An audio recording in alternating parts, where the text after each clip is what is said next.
parler aujourd'hui de Pierre Fedida et nous allons parler de la dépression, de son livre des bienfaits de la dépression.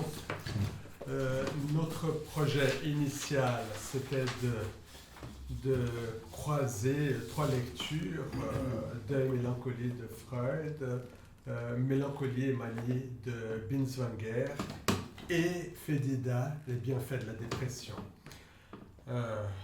Ensuite, on a vu que peut-être c'était trop gastronomique comme proposition et on va se concentrer un peu sur Pierre Fedida. Peut-être que ça sera l'occasion ensuite de revenir à Binswanger qui est aussi un texte extrêmement riche. Une des qualités de Fedida et de ce livre, c'est que c'est le seul auteur qui fait la différence entre dépression et mélancolie. Donc on verra un peu quelles sont ces différences et puis toute l'importance que la dépression elle a pris dans notre clinique de nos jours. Et comme vous avez très bien dit, là, lorsqu'on était en train de discuter, c'est Fedida, il est à la frontière de tout. C'est un livre qui a été publié en 2001, donc il entre au siècle XXI et il parle de tous les problèmes de notre pratique du siècle XXI. Donc de nos rencontres, c'est bon d'arriver un peu à l'actualité. Et puis, il est à la frontière aussi entre la psychanalyse et la psychiatrie phénoménologique.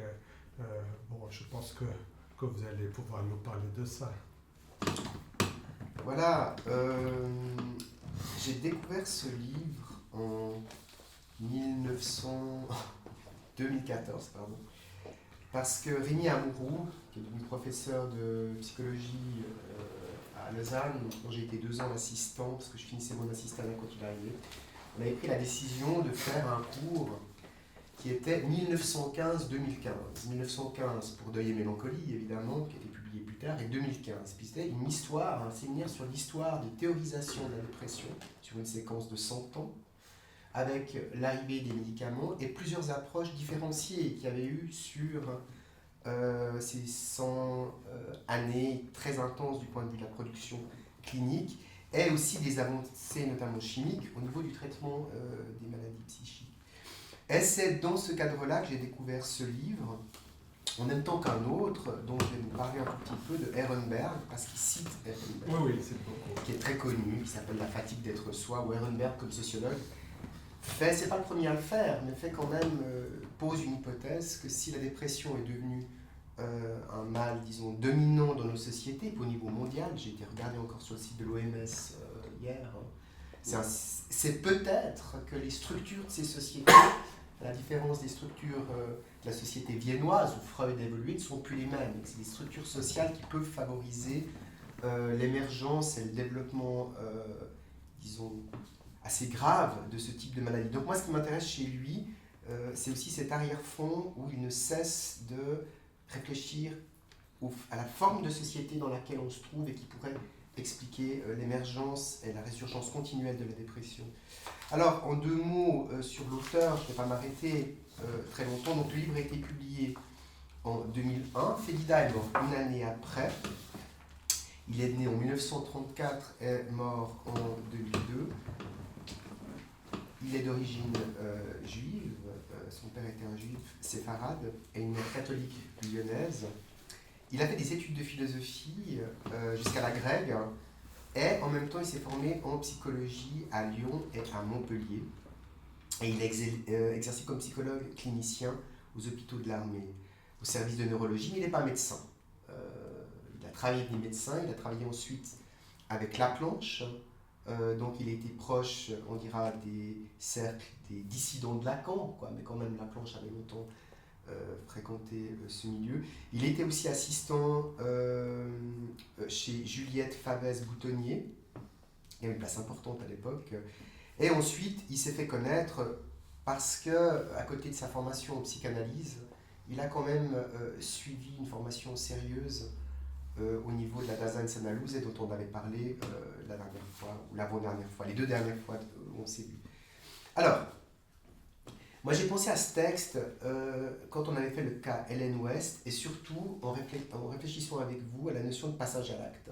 Parce que Ellen West, elle passe à l'acte, et puis on peut dire que quand même, il y a un certain nombre d'états dépressifs qui amènent au suicide. Et même si Félida n'aborde pas toujours ça dans son texte, il est quand même, il noue extrêmement, comme vous l'avez vu, la question de la dépression est ce qu'il appelle l'identification aux morts ou à la mort. En quoi il reprend quand même une hypothèse que Freud avait fortement développée, parce que si moi j'avais suivi le parcours dans Freud de l'évolution de sa notion de mélancolie, il parle aussi de dépression, Freud, des fois. C'est comme le terme mélancolie qui est prépondérant. Il y a aussi chez Freud, évidemment, un lien étroit qui se tisse entre la mélancolie et la mort via le deuil. Vous vous rappelez l'idée, évidemment, toutes les caractéristiques de la mélancolie sont dans le deuil, sauf une qui est la culpabilité, l'autoreproche, qui serait propre à la mélancolie. Alors Félida s'inscrit là-dedans, et il y a en effet un certain nombre de ces chapitres qui sont expressément voués à la description de cette identification à la mort. Mais je reprends le point de départ. Ce qui m'intéresse dans ce livre, ce que j'aimerais vous soumettre, et là où j'aimerais vous entendre, c'est un petit peu le point suivant. Si on accepte d'appeler dépression une phase intense et relativement longue de souffrance et psychique et physique, on peut dire que, c'est le cas de l'OMS, la dépression est un trouble mental courant. L'OMS estime actuellement 5% des adultes, il ne parle pas des enfants, 5% des adultes dans le monde en souffrent. Caractérisation est la même qu'on retrouve dans beaucoup de manuels, tristesse persistante, manque d'intérêt, anédonie, comme on dit techniquement, manque de plaisir à travailler, ce qui fait que Félida aura une référence que je trouve très intéressante, qu'on ne trouve pas chez tous les psychanalystes à ma connaissance, à l'auto-érotisme. Il fait un lien très fort entre l'auto-érotisme et l'activité du sujet. Et puis, fatigue, difficulté de concentration fréquente.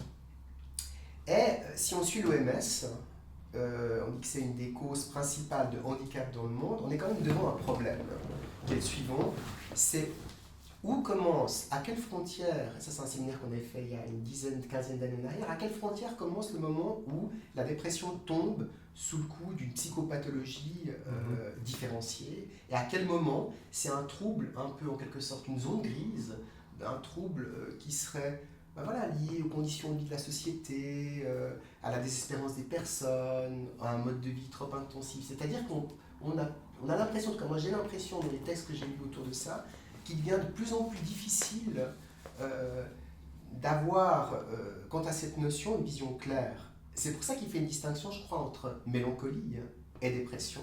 Si on va regarder dans les DSM-4 et le 5, on ne parle plus de mélancolie quasiment, il y a eu un effacement du terme. Par contre, selon les troubles, on parle de dépression légère, intense, profonde, je ne me rappelle plus des qualificatifs qui sont utilisés. Mais en tout cas, on a ce sentiment, et puis ça c'est vous, comme clinicien et clinicienne, qui pouvez me le dire, on a l'impression que c'est en même temps, et ça il le dit, comme une espèce de trouble transversal, et fourre-tout peut-être justement. Le fait est que l'entrée dans son texte, elle est aussi liée à la position qu'il prend par rapport à l'usage, disons, je ne sais pas s'il dirait abusif, en tout cas intense, des médicaments dans le traitement des dépressions. Alors, quel est son propos ? Son propos, me semble-t-il, ça consiste, premièrement, à essayer de montrer que, je vais vous citer une petite citation d'un autre texte, que c'est un mal d'époque prévalent. Il dit dans une interview qui a été donnée à Madame Catherine Maillard, je vous cite, j'ai pas eu le temps de vous le copier, mais je pourrais vous l'emmener. Il dit ça au moment de la sortie de son livre. Je soutiens l'idée, tout comme le sociologue Alain Ehrenberg, que la dépression serait inhérente à une société qui repose 1. Sur l'esprit d'entreprise, 2. sur la performance à tout crin, face à un nouveau credo, s'adapter vite, innover, le déprimé signale une fatigue de l'exigence sociale. Il semble renoncer à toujours être à la hauteur. On verra que ce n'est pas le même modèle que le modèle surnoïque, justement, d'après lui, qui joue ici. Les chiffres sont criants, écrit Félida, ou le dit-il, estimés à 3% dans les années 70, il faut toujours faire attention aux statistiques, mais je prends ces chiffres, ce qui atteindrait 15% aujourd'hui selon un récent rapport du CREDES. Ce n'est pas un hasard, et il dit ceci: la dépression est une réponse en négatif à ces impératifs. Premier mot. La dépression est une réponse en négatif à ces impératifs qui n'étaient pas les impératifs sociaux, qui sont ceux du freudisme, d'après lui, qui étaient beaucoup plus liés à une société où la place du père, l'incarnation de l'interdit est forte. Là, les gens doivent beaucoup plus prendre sur eux. Il ajoute ceci: non seulement la dépression assure des fonctions de signal d'alerte, mais elle est aussi régulatrice. Et c'est là ce qu'il appelle la capacité dépressive, c'est-à-dire que loin d'être exclusivement négative, c'est cette phénoménologie que j'aimerais discuter avec vous. Je crois qu'il tient ça à la base de Melanie Klein, en fait. Mais il y a une capacité dépressive positive qui indique au sujet la limite, en quelque sorte la limite vitale, qui touche à un moment donné dans sa disponibilité à l'égard des différents impératifs sociaux, exogènes ou endogènes devant lesquels il se trouve. Donc, c'est pour ça que tout d'un coup, quand on lit le titre de l'ouvrage, j'y reviens à partir de cette citation, on se dit les bienfaits de la dépression. Je veux dire, soit c'est une provocation complète, c'en est une, mais en même temps, voilà. Puis en même temps, on se dit qu'il l'aborde de telle manière que, en tout cas dans une société comme la nôtre, il faut voir encore quel type de dépression, parce qu'il montre aussi très bien qu'il y a des formes qui ne sont pas du tout des bienfaits, mais elle serait comme une espèce de signal d'alarme pour le sujet lui-même, de quelque chose comme tu dois changer ta vie, quoi, ou tu dois te retirer ou te mettre en retrait. Donc il a cette espèce de vision, j'allais dire, à la fois très précise de la mélancolie, la dépression quand elle vire vers une mélancolie où il parle de pétrification, de lassation du sujet, et à un moment donné où elle serait, disons, plus... elle aurait presque une dimension salvatrice pour le sujet, afin qu'il puisse en quelque sorte retrouver une voie d'existence, un mode de vie qui lui permette d'échapper à la chute.